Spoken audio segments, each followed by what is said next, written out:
morning, good evening, whichever part of the world you're in. Thanks very much for taking the time to join me again. I'm Sean McLaughlin, and I'll be with you for the next hour or thereabouts. Just as in the previous sessions, you can see on the right-hand side of your screen, there's a chat pod. So when we have a few discussions throughout the session, it'd be great if you could put in your points in there, and we'd be able to see them. Equally, we'll have 3 polls today. So again, if we can have your thoughts on those, it'd be fantastic. I open the polls. They normally stay open for about 30 seconds of there. Now, I know some of you may be in large rooms, and there could be quite a number of you listening in all under the one umbrella, for argument's sake. So in that situation, doing the polls, if you just have a quick show of hands in your room and then just put in the most dominant one for the sake of the polls, that'd be great. And also, if you have any questions, fire them in there, or you can catch me afterwards on the email sean@learningcurve.ie. So just let's get started. And I suppose, and just like the last 2 sessions, we'll start with a quick recap on what we covered and then have a look at what we're going to cover today. Session 1 was really all about ensuring that we have enough time set aside for team time. And as managers in a busy working environment, setting aside time to develop our team, to get the best performance out of our team, to get what we want out of our team, isn't always easy because we're very, very busy. Lots of demands on our time, but we still need to set aside some team time. So we looked at 4 key principles in session 1, and the first one is around planning. Not just planning, but also scheduling your day, your week, your month. So the important things happen consistently. And part of that scheduling should be where you set aside some team time, whether it's once a week, 2 or 3 times a week, once a day. It's for you to decide as a manager what's the value of that time and how best do you utilize that time. For me, the game changer in all of these principles is the time management balance sheet, because what that does is it sets you up to say each day, how much time have you got available and how are you going to use that time? So what tasks are you going to get done? What activities are you going to get done? So how much time will they require? With how much time you got available. And in that way, each day you're prioritizing your time, because every day you have different amounts of time available, whether it's 3 hours, 5 hours, 6 hours. So you want to know that you're using that to its maximum. To help you discover whether you are using your time to the maximum is to do the time audit, to really understand how your time is being spent, whether finding out where the interruptions are coming from, who's wasting your time, where's your time being dragged, where's the time, and we can use words like stolen from you.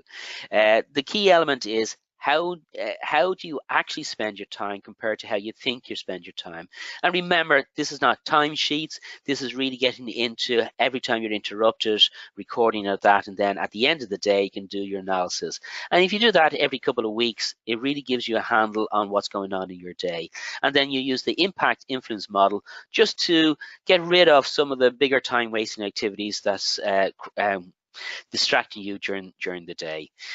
The reason to do that is to set us up for session 2, which is around the ways of working. So this is team time, building a performance-based relationship with everybody on your team. And by establishing the ways of working, you're promoting this performance-based culture, and you're building clarity around what are the standards, what are the goals, what are the expectations, what exactly is it that you want people to do, to what's, how should you work as a team, how do you collaborate, how do you communicate with one another, and embed that to become the culture of your team. We looked at 3 specific ways of working to kind of give you some examples of what you can actually do.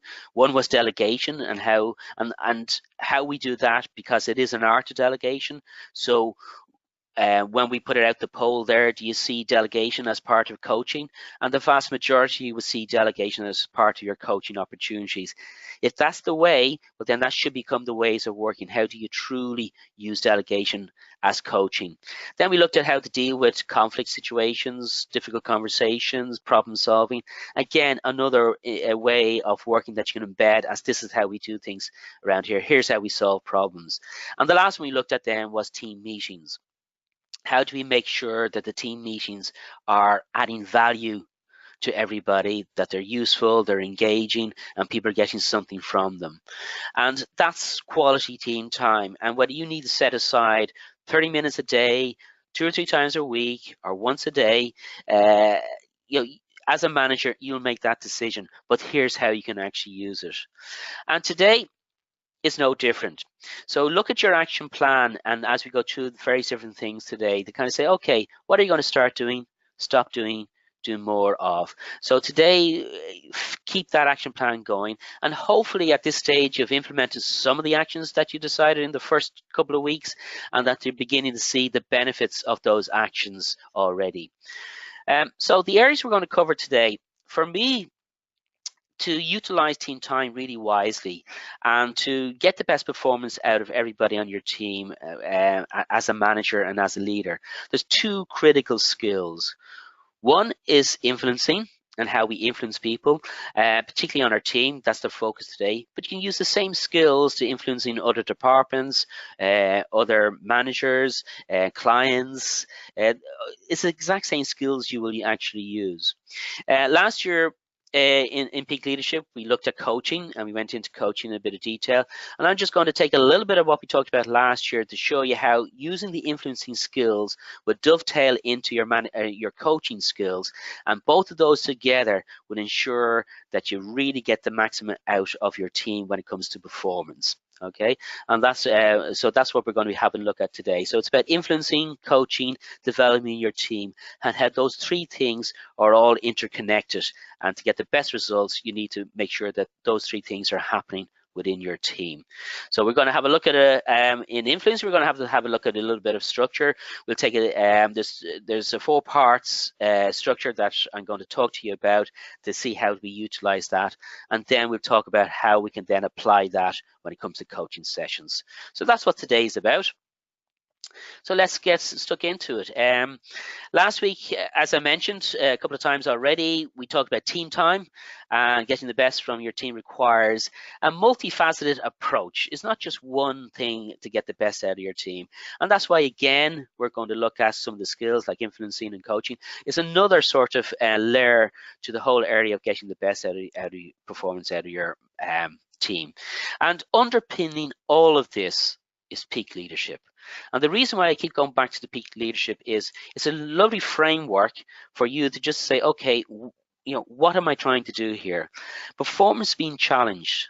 Now, when you develop influencing and coaching skills, performance is challenged in a way that's constructive.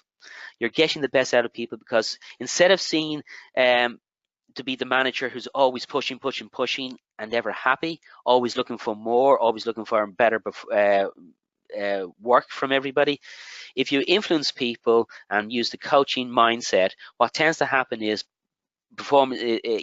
you're introducing almost like people to want to challenge their performance, that you're creating the right environment in which people feel comfortable about challenging their performance, understanding that because you challenge how you're doing something doesn't necessarily mean you're doing it wrong, doesn't necessarily mean that you're not doing it well enough.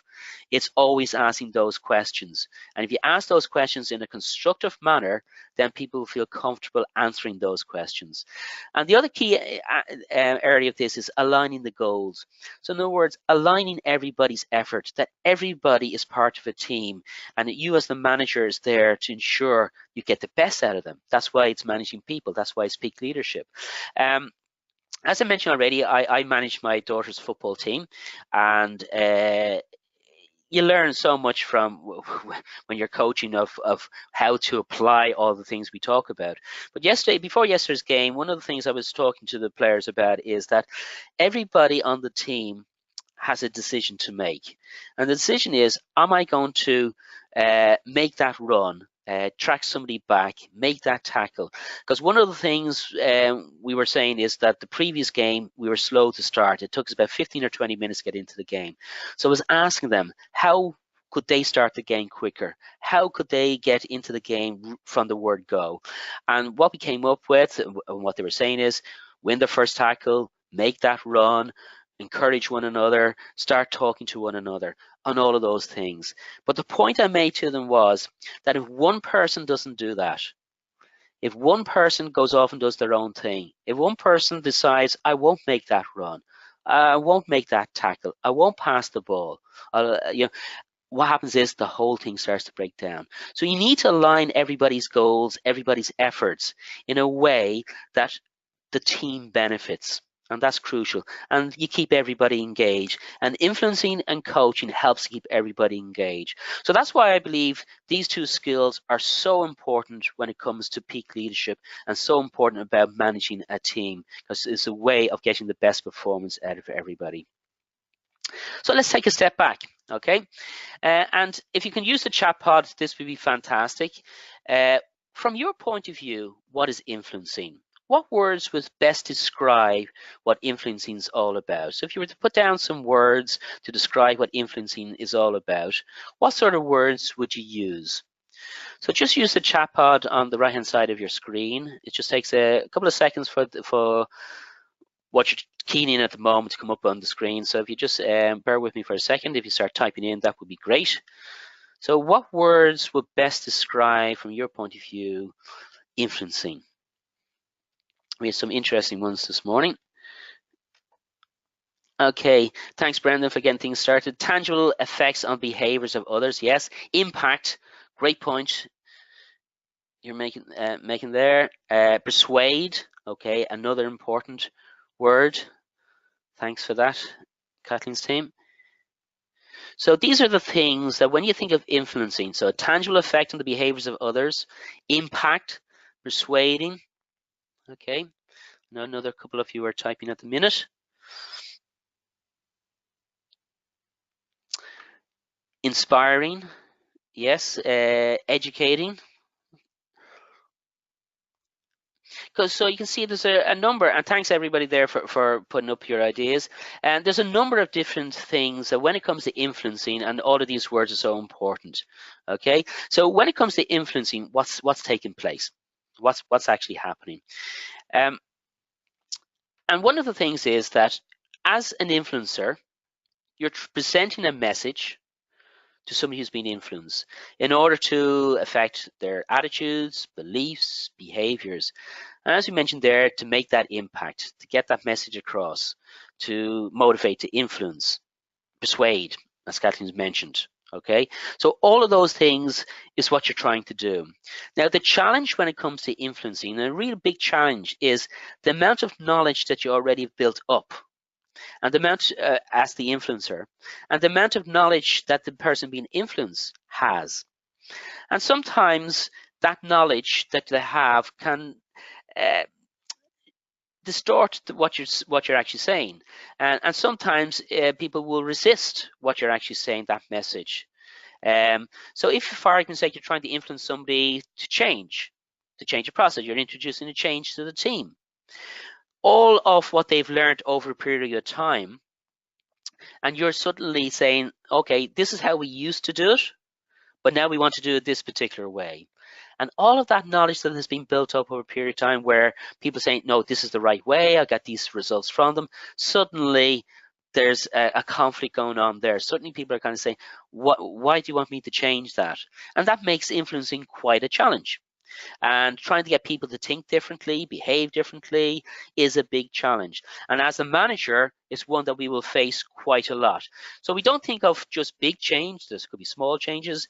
It could be influencing when it comes to coaching. It could be influencing for people to become more creative, more strategic thinking at meetings. So there's lots of times when you're trying to influence. So if you want to be great, we're just going to do the first poll. I'm just going to open this, and all of those words that you're talking about, that's what influence is about. So the first poll, if you can, and you see it there on your screen, how often do you think you influence somebody in the working environment? Is it once a day, once a week, once a month, or you don't know? Okay, fingers on the buzzer's going really, really fast. 30% of you have voted so far, so that's fantastic. See, can we get over 50? Okay, we're up to 60%, and this is fairly much a split at the moment. Okay, over 70% of you voted now. We get over 80%, to be great. Yes, we've gone up to 82%. Okay, We're nearly there where everybody's nearly voted. That's fantastic. And what it is 50% are saying at least once a day, 36% are saying at least once a week, 7% is once a month, and 7% just don't know how often they influence people. So again, big thanks there. What it shows you is that influencing is quite common and is part of your daily routine. And to say you're great at influencing people is important to put on your CV. No doubt about it. It's one of the skills that people look for. Now, what you need to do is, and that's why I asked the question at the start, how do you describe influencing? What words would you use to describe when it comes to influencing? And all of these are the sort of communication, inspiring, making an impact, persuading. All of these are the things that goes into making somebody good at influencing. So you should turn that into a checklist and kind of say to yourself, okay, how good am I at influencing? I do it quite a lot, at least once a day. 50% of you saying at least once a day. Another 36% is once a week. Okay, so that's, nearly 80, 90% of you are kind of saying at least that often, once a day, once a week. So what are those crucial skills? And are you using them well? How appropriate are these sort of skills? Under what circumstances are you using these skills? And what are the various different stakeholders? Do I influence one person particularly well, but somebody else not so good? Do I find it easier to influence one group of people, but not another group of people when it comes to characteristics or personality types? What's kind of going on? So what we need to do is almost look, let's put a bit of a structure in place when it comes to influencing. And when we put this structure in place, this is a sort of, okay, now I'm going to try to influence somebody, whether it's for change or coaching or whatever the case may be. Take a step back and can say, okay, what do I need to do here? And for me, there's three key things before we go into the action. There's the people, so who you're trying to influence. There's the benefit of that, of what you're trying to get to, the outcome of the influencing, why you're trying to go about it. So that's the why you're trying to influence somebody. So what benefits will they get by doing something that you want them to do? And both of those things feeds into the strategy. Okay, so how are you going to go about that? So what's your strategy to influence this person successfully? Because you go and try and influence this person, but get nowhere. So your strategy is wrong. And then that feeds into the last bit, which is the actions you need to take to ultimately achieve your outcome. Okay, so that's what we need to look at. The people, the benefits, the strategy, get that right, and then take the actions. So it's the who plus why plus how. That's the focus of our attention over the next few minutes or so. Who are you trying to influence? Why are you trying to influence them? And how are you going to approach that? And then that will lead into the actions you need to take. So let's start with the who.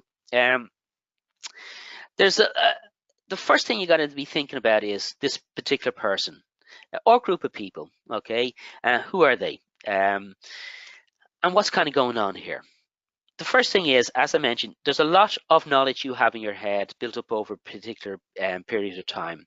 Hopefully, as a manager of the team, you have a lot of understanding about the people on your team, who they are, what are their motivational triggers, what are the likes, what are the dislikes, what's their best way of communicating with them, how they like to be managed. All of these sort of things you've built up over a period of time.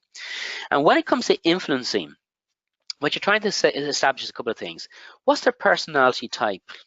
What type of personality do they actually have? Are they more introverted, more extroverted? And we have a look at that.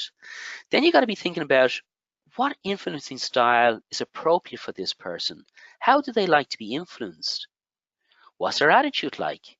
Will they be open to your suggestions or what you want to happen? Will they champion it? Or will they be a blocker? In other words, go against. So you're trying to influence them when it comes to change. Are they going to go with you or go against you? What's the history like with this particular person? Do they trust you? Do you have a good working relationship with them? Had you a bad experience with them previously? Had they a bad experience with you previously? So what's the history? And then also think about, do they have an agenda? Do they have a hidden agenda? Do they have an overt agenda? Is there something else going on here? That will all impact your approach to when it comes to influencing. So let's start off by looking at the different personality types. And for those of you who did the peak leadership last year, you know that we started off the session talking about various different personality types and how that impacts the way people behave and how they behave. For those of you who didn't, I'm just going to recap a little bit on them and then put it in the context of influencing. And again, when we talk about different personality types, I know we're not getting into the deep psychology of it. It's just an awareness. And to put the sort of the health warning on all of these things is, this is what I use when my first port of call. In other words, when I'm trying to influence somebody, I'm kind of thinking, okay, what are the key characteristics do they display? Because we have all of these various different characteristics. And as personalities, people are quite complex. But what's the first protocol? What's the key things that comes across? And then I will approach it based on that and see how I'm getting on and then refine it as I go on. So the first one is the selfie. The selfie was invented for this type of person. This type of person loves being the center of attention, loves being where all the action is. They tend to like face-to-face interaction. They tend to like people coming up and talking to them. They go up and talk to people. They're very outgoing, very optimistic, very enthusiastic. They speak quite quickly. Everything's always great, fantastic. They're open to change, so they're great to have when you're looking for change, because let's have a go. Let's see what happens. They're that type of outlook on life. They're great at building relationship. One thing I would say to you here for this type of person is you need to talk to them first before you get down to business. So being a Monday, if you wanted to have a serious meeting with this person or a serious conversation, the first thing you talk about is, how did they get on the weekend? And they'll go through the good stuff, the bad stuff, whatever they got up to over the weekend. And you need to share a little bit about that before you then get into the whole area of influencing or having the meeting. They're not big into details, and they tend to talk while they're thinking. So a lot of it's done out loud. So when you're putting forward a proposal, you're putting forward an idea, they tend to kind of, whatever comes into their head first, they'll say. So what you got to be thinking about if you're trying to influence this type of person, somebody like this on your team, think that great business jargon of bigger picture. In other words, go for the overview. Go for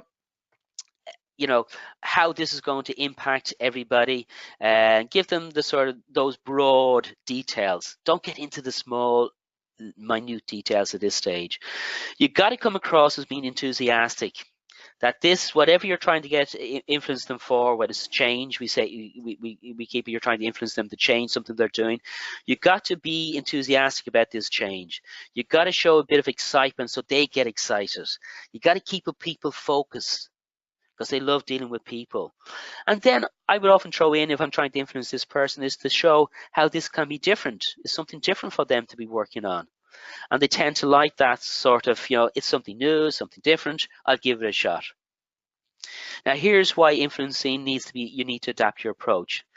This next type of person, the characteristics for this type of person, is very much around, why can't they follow the procedure? This person is very much driven by logic, process, follow the procedure, A, B, C, and then D follows that. They're not big into people going rambling all over the place. They're not big into change. And here's the critical thing. So if you're trying to influence this person when it comes to change, they're saying, this way works, and now you're asking me to change that. Where's the proof that your new way will work? I know this way will work. How do I know what you're saying will actually work? Okay, so there's a completely different approach when it comes to influencing this person to change, because they're not up for it, because they don't trust the new way. You haven't convinced them the new way will work. That is logical. It makes sense. So this type of person will love all the details. One of the critical things for this person is, if you're going to have a meeting with this person, and the purpose of the meeting is to make a decision, unless you send them all the information prior to the meeting, the chances are they'll say, let me think about that and I'll come back to you. So you need to send all the details in advance if you want to influence this person in a decision-making situation. So let's look at how I would then approach this person. Much more factual. There's a logical process to my proposal, to my delivery, how I communicate with them. I go in sequence. It's backed up with proof of what I'm saying, where that proof comes from, what research I'm quoting, where's the data come from, how reliable that data actually is, how up to date it is. Give lots of examples of where it worked somewhere else and the benefits that they got from it by using this and how it will improve things. So you can see now your approach to influencing is changing just because of the different personalities within the team. Then we have the I want to now type of person. Very action focused, and they like to keep control of the situation. Now again, we're looking at different ways of influencing here. But this type of person, they don't want all the details. The executive report, the executive summary was designed for this person. Do it on one page. I don't read page 2. I only read page 1. That's what this person is saying. So don't go off on tangents. Don't waffle. Get to the point. Say it. Get out. They love a challenge, so put it up to them. They will become quite impatient and intolerant if they feel that you're trying to influence them to do something, but we're still talking about it. Get in there. What do they want them to do? Get them doing something quite quickly. So again, look at the approach here. It's much more challenging when it comes to influencing this person. You're keeping the purpose, the outcome, very, very focused. What are the results? What do you want the person to be doing at the end of the conversation? So again, if you're influencing them to change something, what's the outcome of the change? What's the results of the change? So your compelling story is quite concise. Your argument for is quite concise. So whatever you're talking about, keep it tight. Focus on the outcomes, the results, and because that's what drives them, and bring clarity to exactly what is it you want this person to do. And that's how you will influence them, or have a better chance of influencing them if you stick that way. The last one is very much around building relationships. This person is very much focused around steady, stable environments. They build trust with their work colleagues, with their managers. They respect loyalty. They expect loyalty from their colleagues as well. They're great listeners. They're very calm. They're the sort of person that if you push over the line and take advantage of the good nature, they will eventually forgive you, but they won't forget. They can become quite stubborn if you become overly aggressive. They switch off if you become overly pushy. And what happens then is they dig their heels in. So again, you can see the different approach to influencing just purely based on personality. So for this type of person, I'd be very much focusing in on getting their involvement. So again, we use the example of change. I'd be asking them, what's their opinion on things? How do they feel about this particular change? And what do they think about it? Getting them involved from the early process of the change. Now, what's interesting here is you don't have to go along with their suggestions as long as you seek their opinion, as long as you involve them. They may not have any input into the actual change itself because it's being foisted on them. That said, the mere fact that you ask for their opinion, involved in some way, means they're more likely to go along with it. They're very much concerned about people, how we say this change would impact people. So you got to put the emphasis on how it will impact people. Show empathy, that you understand where they're coming from. You understand their concerns. You can understand the issues, even though you still have to implement this change. Reassure them that once you get through the process and once you get through the change, things will settle down again and the team will be able to move forward.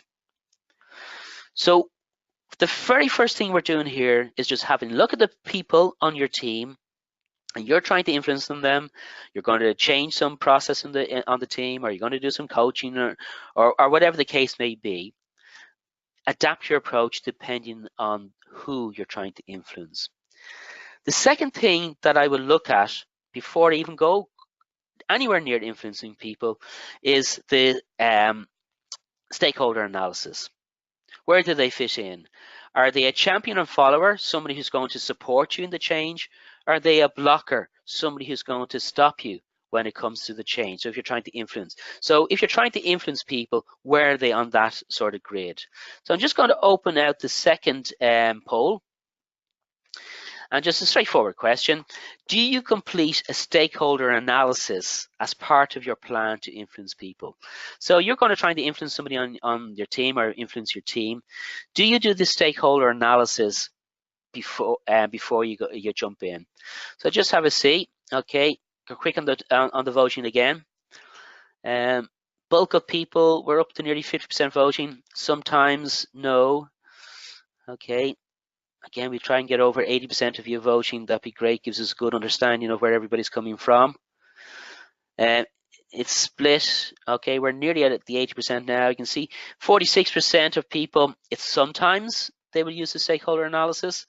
And 38% is on the no, and 15%, or there 14% is on the yes. So again, it's just changed over the last few people voting. So 43% no, 43% sometimes, and 14% is yes. Thanks very much again, everybody, for voting. It gives us a good indication of where people are at. That's not unusual. We tend to think of this just purely when it comes to big change, and part of big change, anybody who's done that is anybody who's helping you with that would say always do a stakeholder analysis. The champions are the people who will support you during the change. So if you're trying to influence, and you're trying to influence everybody in the team, understand who your champions are, because they're going to help you, because they fully understand the drivers behind the change and they agree with it. So they agree with you. So utilize them in the support mechanism. So they're almost advocates of the change. The followers are people who have a low understanding of the reasons behind why you're introducing this change, but they go along with it. You're the manager, you must know what you're talking about, so I'll go along with it. Don't really know why you're doing it, but look, we'll do it. Now, the people on the fence are crucial because they haven't made up their minds yet. So they could become an opponent or a blocker if they felt ignored, if they felt they weren't being listened to.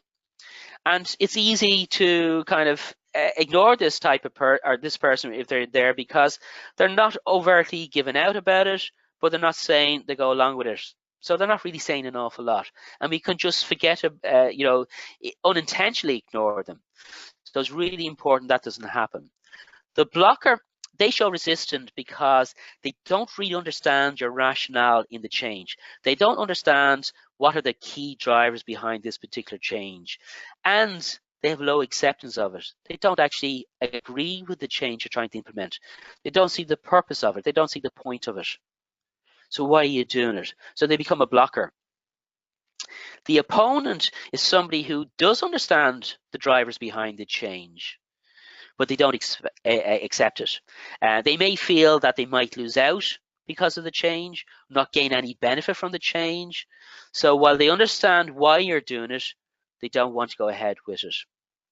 So now you know, when you do that bit of analysis, as well as the personality, now what you're trying to do there is, what's my best approach? So for the champions, your best approach is to keep them updated. Constantly update them with the information, where you're at, what's kind of going on. Good communication. So again, because they're advocates, they will pass that information on to the rest of the people on the team. They might start convincing more people, the people on the fence, I should say, to go along with it. The followers, even though they're going ahead, what you don't want to do is they suddenly start building up some resistance. So build their understanding. So just because they're following you, don't ignore them. Build their understanding. Turn their mindset around to say, here's why it's going to be very beneficial to you. Here's why it's important that you understand why we have to implement this change and the drivers behind it. The people on the fence, get in there early and start to kind of seek what are their clarity around what are their main concerns. What exactly is it that they're unsure about? And what do you need to do to reassure them? So start getting that information, start listening to them, asking good questions. The blocker, the quicker you get into the blocker and start explaining the benefits of the change from their perspective, the easier it is to start moving them onto the right side of the fence. Okay, so remember the blocker.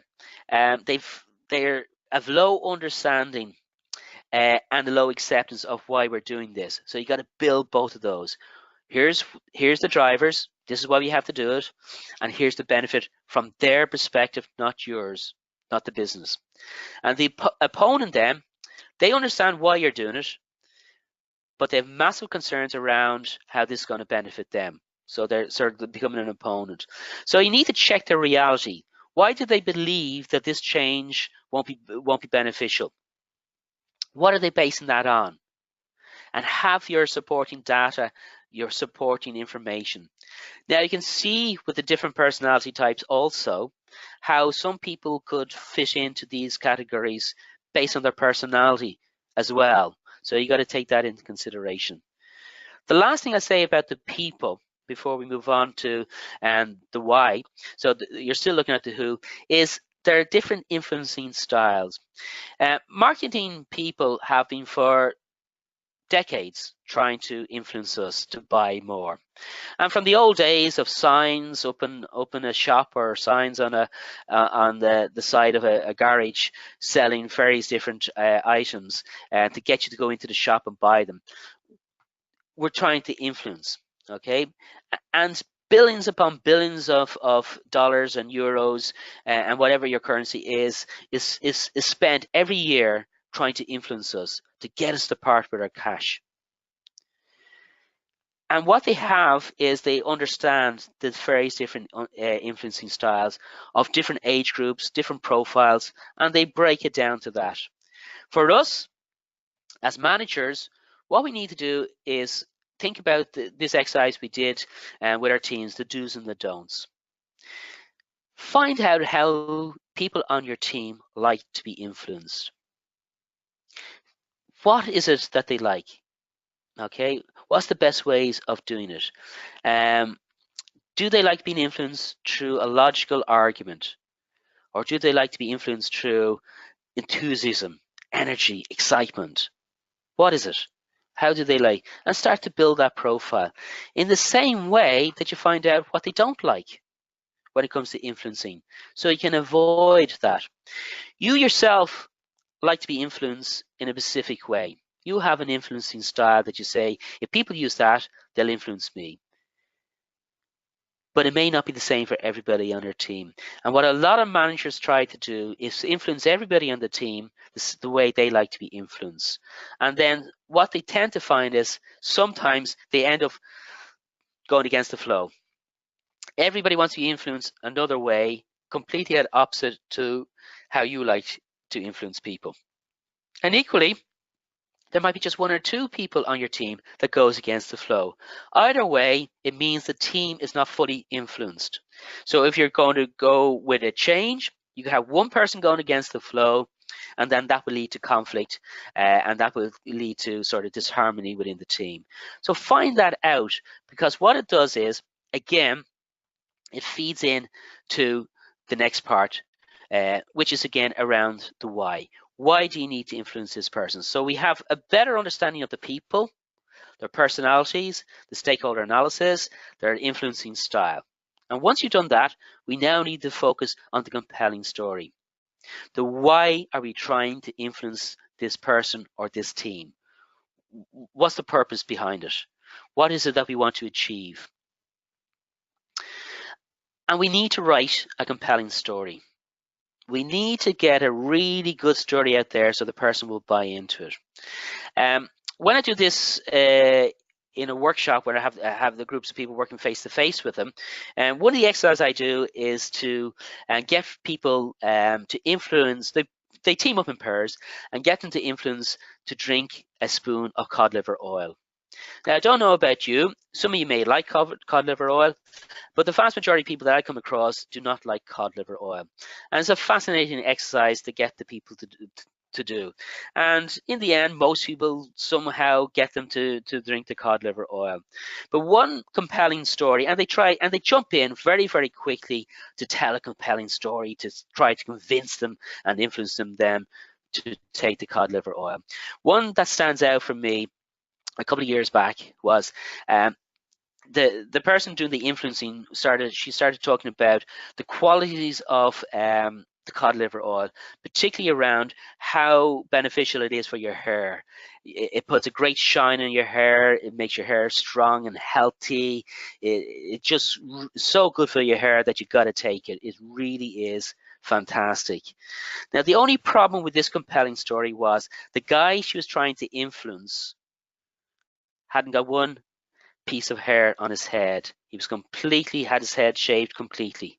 All right, no hair whatsoever on his head, and she was going with this fantastic, cod liver oil is brilliant for your hair. And what it shows us is we sometimes get quite desperate when we're trying to influence people, and we'll throw anything at them. Our compelling story is just, it's a compelling story, so I'll throw it at you. It's a benefit of cod liver oil, so I'll throw it at you, even though the person has no need for that benefit whatsoever. So when you're writing your compelling story to influence somebody, stop and just think of this before you start writing it. So you stop. S stands for situation. Where are you? So where's this person? So if you're trying to influence somebody when it comes to coaching, you might say, okay, here we are when it comes to your skill set in report writing. Okay, so you outline where they are. So you get that clear. The T stands for trouble. Why can't this person stay there? Are they happy with their level of skills when they report writing? So you come up with a reason why they can't stay there. And this is why you personalize, and this is where it's personalized to this particular person. What the trouble is staying here is, what impact will it actually have on them? Then you start the future basis, so you start thinking about, but here's the options. What actions can we take? Particularly when it comes to coaching, this is so important. What are the number of actions we can actually take to move forward? And then the P stands for the purpose. What outcome do we want to achieve at the end of this coaching session that this person will benefit from?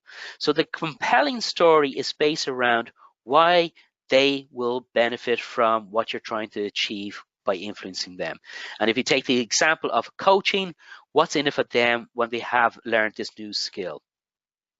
So it's a really good idea just to take a time out and to stop before you jump in and start just throwing a whole load of different things at the person. So what are the benefits? And what are they from the other person's point of view, not from the company's point of view, and not. And again, if you think about this, are they a blocker? Are they a champion? And again, the benefits are going to be so important to move them from being a blocker or opponent over to being a follower or a champion. Once we got the who and the why, that feeds into the how. That feeds into our strategy. We know who we're trying to influence. We know why we're trying to influence them. Now we got to go into the how. How will we go about it? To give an example, just to finish out on this part of it, there's two main modes of influencing that you can do to add to the layers that we talked about. And that's the push style or the pull style. Whichever style you use, the result is still the same. You want to influence this person to eat a bowl of fruit. So you can influence them by stating how healthy it is and trying to pull them to you to the core benefits of this healthy lifestyle, or you can force them into eating them, the push style. So we're going to have a look at the two styles. They're differing in approach. They have different long-term effects on the people on your team, but you can still get the same outcomes depending which style you want to use. If you look at the push style, this is best used where you have the power base. In other words, as the manager, you can turn around to your team and say, you're all eating a bowl of fruit. There it is, eat it and move on. Again, that can be quite useful when you have a short-term, because you haven't got room to maneuver, okay? It's short-term. you have somebody new on the team, you have a quick decision to make, you want them to get them to do something, so you use your power base to force them into doing what you want them to do. Okay, so you have a little room to maneuver, short on time. You're not really interested in a massive relationship here because of the fact they're going to be moving on within a couple of weeks. They're temporary staff members, something on those lines. It's likely to get low commitment because they have very little involvement in the outcome or in the approach or what they actually have to do. You're just really basically telling them what it is. It's less time consuming. Generally, you win, they lose. Okay, and that's really how it happens. Now, what's interesting here, some of the things that we do when we think we're influencing in a sort of a different style, but have a look at this. This is pushing from self to others, persuading. So we used that earlier. I think it was Kathleen's group used that earlier when it came to influence, is the word persuading. That's where you propose ideas or suggestions, or you say, this is how we could do this. Here's how we can use it. Using facts and logic to support your rationale. And again, if you're trying to influence somebody on coaching, you probably go down, here's what I think you should do. Here's how you should write this report. If you do this in the report, it's more likely that this is the results we get. So it's really more training than coaching, I would say there, where you're almost telling the person what they have to do. It's very directive. You're using, here's a standard of reports we write, here's a template, and this is what I expect you to do in the report, and this is the standard that I expect you to achieve. You use positive and negative judgments in the feedback, positive reinforcement, negative reinforcement, you criticizing, you giving out, and it's very much evaluating how the person's doing on an ongoing basis, very judgmental, okay? And then you might even use incentives. There's a bonus if you get it right, or pressures. You'll be in serious trouble if you get it wrong. All the time what's happening here is you're doing the thinking on behalf of the person, you're applying the pressure, and the person is kind of doing it because they feel obliged to do it. Let's use the chat pod there. What do you think? This style works, by the way, and works in certain areas. It's very important. But just from the way you're thinking, what are the negative consequences, would you say, of using this style? So just use the chat pod there. From your point of view, what would you say are some of the negative consequences of using this particular style? Okay, so just take a second or two for it to come through.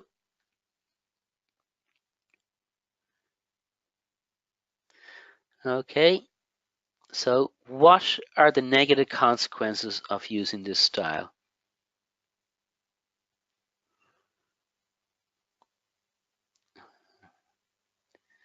Okay, as I said, it just takes a couple of more seconds for them to come through.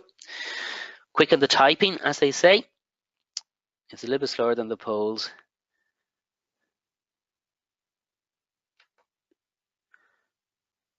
Okay. So some of the things are, it's can seem as a little bit aggressive. Okay. Short term. Okay, so these are some of the things that aren't, the negative consequences of going down this style. It's short term, you don't get the buy-in, you don't get the long-term results from it. It can be seen as a little bit telling, aggressive, and if it's done badly, it has those negative, people feel a little bit resentful. Okay, so there's some of the things that are coming through. So again, thanks for that. On the push, the pull side, okay, this what you can do here is pulling people towards you. Okay, this is very appropriate where you may not have the power base, so you might try to influence people from other departments, for instance, where you don't actually have the power base of being the manager over them.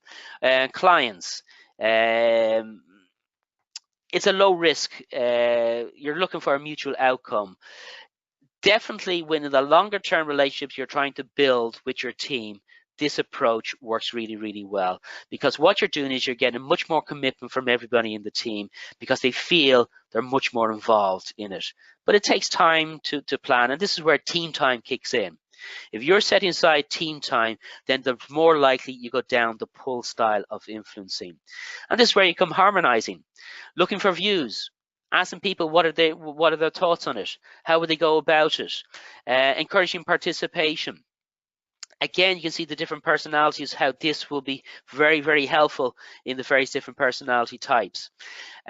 Listening, empathizing, paraphrasing back, summarizing what their ideas are or their interpretation of what they're going to do. Again, in coaching, this is so important. These are the skills that you use in good coaching. Admitting mistakes. Also saying that, things like when I was first given this change, or when I had a first look at this change, to be honest with you, I didn't buy into it straight away. However, when I did a little bit more research on it, got a little bit more data, a little bit more information, then I got what the drivers behind it. So even admitting that at the start you weren't overly sure of whether it would work shows that you're listening to people and that you want to move forward. Being visionary. Great influencers always find the common ground. They find where people share things, how to share things of, we're not that far apart, here's where we agree on. And it just brings people closer and closer. Okay, so you can see how, again, this can be quite useful and very beneficial, but also there's negative consequences here. If it, excuse me, if it's done badly, people might feel that you're just talking too much, waffling on a little bit, taking too much time. Where's the practical details within it? So again, some of these things, they have negative as well as beneficial, but overall it has strong benefits. Once you establish the people, the benefits, the strategy, what you got to do then is go in and take action. Work out, here's the action I'm now going to take based on those three things: the who, the why, and the how. Here are the list of actions I'm now going to take in order for me to have a better chance of influencing somebody on the team. And again, you use peak leadership. It could be something to do with coaching, and that's what the example we're going to have a look at now. How can we use these influencing skills when it comes to something like coaching? And the first question, again, do you correct or do you coach? And coaching is where we need to go if we want to get the best performance out of people on the team. Just the last poll, I'm just going to open the last poll. The last poll is straightforward. Is again, do you coach somebody on your team at least once a day, at least once a week, at least once a month, or you don't coach? So again, we're fingers on the buzzers. We're flying through it. Great. Excellent stuff. So you can see coaching at the moment, over 50%, 60% of you have now voted, and it's at least once a week coaching for the vast majority of people. Some of you are on once a day. So again, just a few more people to vote, and we get let's see, can we get up to our magical 80? There we are, we're over 80%. And look at that, good old Pareto's rule, 80-20. 80% of you are at least once a week, and 20% of you are at least once a day. So you can see how important coaching is to you as a manager. Again, big thanks for everybody for voting there. And now what I suggest is what you bring into the coaching is the influencing skill set that we're just after talking about. If we look at again, revisit the principles of coaching that we spoke about last year, and again, just to revisit for those who weren't on with us last year, coaching is non-judgmental. Coaching is about asking good questions. It's about bringing people along to kind of say the knowledge is in there, and when it's not there, you then add that to what they already know. It's very much around inspiring people, moving forward, asking really good questions, and then just filling the gaps in knowledge, the knowledge gaps, so somebody isn't able to understand something. And if you kind of look at it, the opening part of a coaching session is so critical, and that's where your influencing skills will come in, and we're going to have a look at that. Step 2 is you go ahead and deliver the coaching session, and step 3 is you do a review on what have you learned. But let's look at the first part. The first part is open. How do you open a good coaching session? Okay, it's about objective, the plan, engage, and nurture. That's what you're doing. Okay, so with the objective, what you're trying to establish here is the what. What exactly is it that you want to achieve in this coaching session? How important is it for this person to achieve this goal? Why do they want to achieve this goal? How do you know if this goal has been achieved? So you got to have very clarity, smarter goals when it comes to objectives, when it comes to coaching. Understand what success looks like at the end of the coaching session. So you need to establish that before you go anywhere. That's the what. What do we want to achieve? What do they want to achieve? And again, that makes influencing so much easier because what you're doing is you're getting a clarity around what is it they want to get out of the coaching session. The next thing is the options, the plan. How are we going to achieve this? We know what we want to achieve. Now, how are we going to do it? This is the plan. And what you're trying to do here is looking at the various different options.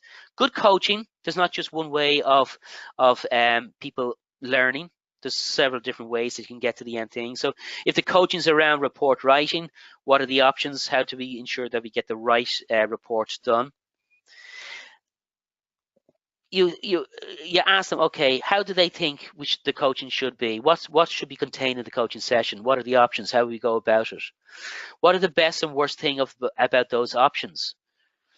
If there's no constraints, how would they go about it? So you're exploring all the different options. What else can they do? Again, if the constraints were removed, what else could they do? And then you might have to bring the constraints back in to see, again, based on what we now would like to do, this is what we can do. These are the actions we can take. And here's the advantages and disadvantages of each of those options. But again, you're influencing, you're talking, you're ensuring that they're taking responsibility for their coaching because you're engaging with them. This is why the coaching is so important. This is why this coaching session to this person is so important. So you got to engage them. And this is, again, where your influencing skills would really come to the fore. How will this goal enhance their career development? What may prevent them from achieving this goal? Align this coaching session to their career plan, to where they want to what they want to achieve over the next year or 2 years. Align it to the personal development conversation that we talk about next week in performance management. What are their barriers? Listen to them. Is there any barriers? Is anything preventing them from achieving what they want to achieve? And then if it's true coaching, it's ongoing. Nurture and develop. So this is the when. When are we going to do this coaching? And it's going to be done, sorry, that flicked on there. It's going to be done on an ongoing basis. So you just don't see coaching, it's done, I tick the box, and then I'm gone.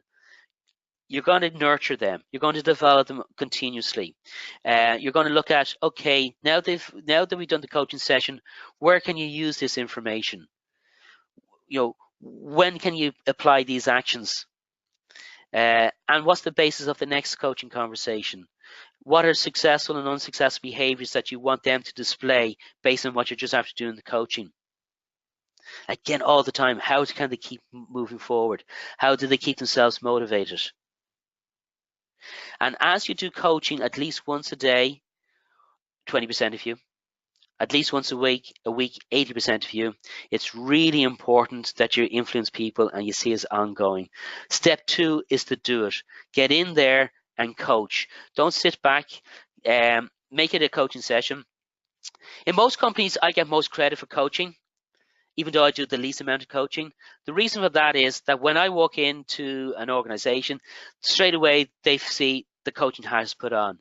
When you do coaching every day, people will see that as maybe correcting things, solving a problem. Do they see it as a coaching?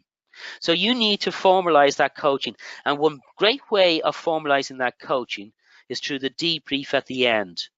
So once the coaching session itself is over, what did you learn?